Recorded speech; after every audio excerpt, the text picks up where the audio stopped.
వందనాలండి. ఈరోజు అక్టోబర్ 27 గలతీ పత్రిక, గలతీలకు పౌలు రాసిన పత్రిక గురించి కొన్ని విషయాలు తెలుసుకుందాం. గలతీ 5:1 మీరు స్థిరంగా నిలిచి మరలా దాస్యమను కాడి కింద చిక్కుకొనకుడి. ఈ దాస్యం అనేది ధర్మశాస్త్ర దాస్యం. వాళ్ళందరూ కూడా యూదులు ఎక్కువగా ధర్మశాస్త్రమును పాటించేవాళ్ళు, ధర్మశాస్త్రానికి విరుద్ధంగా చేయకుండా ఉండడానికి ప్రయత్నం చేసేవాళ్ళు. కానీ వాళ్ళకి తెలియాల్సిన విషయం ఏమంటే ధర్మశాస్త్రము పెద్ద బాలశిక్ష లాంటిది.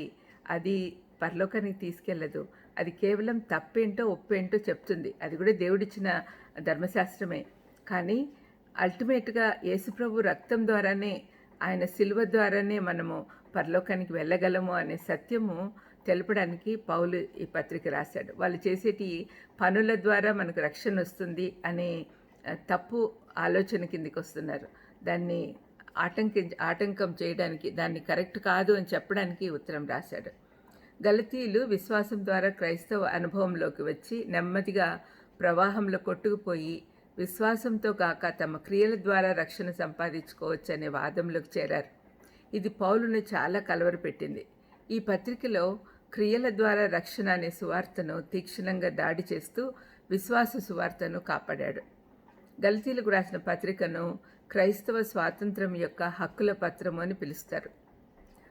విశ్వాసం ద్వారా నీతిమంతులుగా తీర్చబడుట ద్వారా వచ్చే స్వాతంత్రం గురించి పౌలు రాశాడు.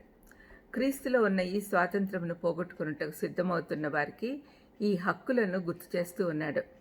ఇది గుర్తుపెట్టుకోండి, క్రైస్తవ స్వాతంత్రం యొక్క హక్కుల పత్రం అని ఈ పత్రికను పిలుస్తారు.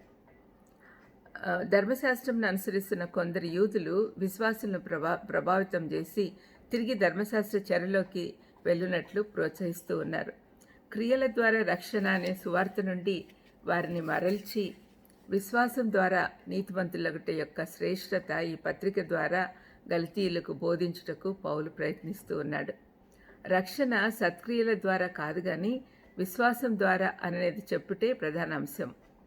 ఈ పత్రికలో జీవిత చరిత్రలు, సిద్ధాంతాలు కార్యరూపకంగా ఆచరించుట, ఇవన్నీ 2 అధ్యాయాలు ఒక్కొక్క భాగంగా విడదీయచ్చు. ఒక్కొక్క భాగంలో పౌలు ఈ పత్రిక రాయటంలో ఉన్న ఉద్దేశాలు చెప్పబడి ఉన్నాయి. 3 ఉద్దేశాలు, 2 అధ్యాయాలకు చెప్పాడనమాట. 1-2 అధ్యాయాలలో పౌలు తనకు అపోస్తులుగా వచ్చిన పిలుపు వలన పొందిన స్వాతంత్రము, తాను చెప్పే సువార్తకున్న దైవ మూలము చెప్పాడు. మనం ఎప్పుడు గుర్తుపెట్టుకోవాలా, దేవుడు పౌలుని ఎన్నుకున్న తర్వాత, క్రీస్తు ఆయన కనపడిన తర్వాత, ఆ తర్వాత ఆయన కంప్లీట్గా మార్పు చెందాడు. అరేబియా ప్రాంతంలో 3 సంవత్సరాల నుండి యేసుప్రభు దగ్గర స్వయంగా నేర్చుకున్నాడు. అది ఎలా జరిగింది అనేది తెలియదు, ఎందుకంటే యేసుప్రభు అప్పటికి లేడు. కానీ ఆయన పాదాల దగ్గర నేర్చుకున్నానని క్లెయిమ్ చేస్తున్నాడు. ఆయనే ఇతన్ని అపోస్తులుడిగా పెట్టాడు. యేసుప్రభు వెంబడి తిరిగిన వాళ్ళు మాత్రమే అపోస్తులు అని మనం అనుకుంటాం, కానీ ఇతన్ని ఏర్పరిచాడు దేవుడు. అందుకనే తను దేవుని దగ్గర నుంచి నేర్చుకున్నవే నేను నేర్పిస్తున్నా అనే విషయము పౌలు చెప్తూ ఉన్నాడు. అదే తనకు దేవుడిచ్చిన అధికారం అని చెప్తూ ఉన్నాడు.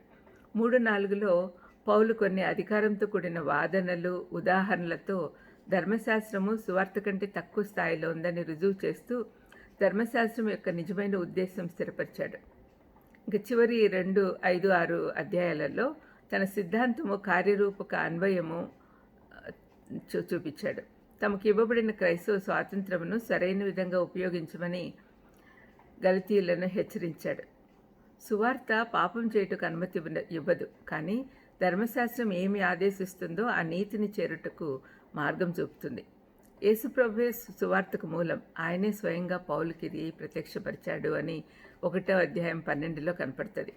యూదా మతము క్రైస్తవ్యానికి ఊయల్లాంటిది అంటారు. అయితే అదే దాని పాలిట సమాధి కూడా అయింది.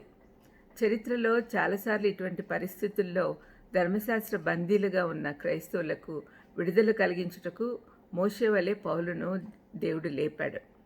ప్రార్థన చేసుకుందాం. ప్రభువా, పౌలు బోధిస్తున్న సిద్ధాంతాలు సరైన రీతిగా అర్థం చేసుకున్నట్లో మీరు మాకు తోడై ఉండండి. మాలో విశ్వాసం పెంపొందించుకునే అవసరతను గుర్తించుటకు సహాయం చేయమని యేసుక్రీస్తు నామమున వేడుకొనుచున్నాను తండ్రి. ఆమెన్. God bless you.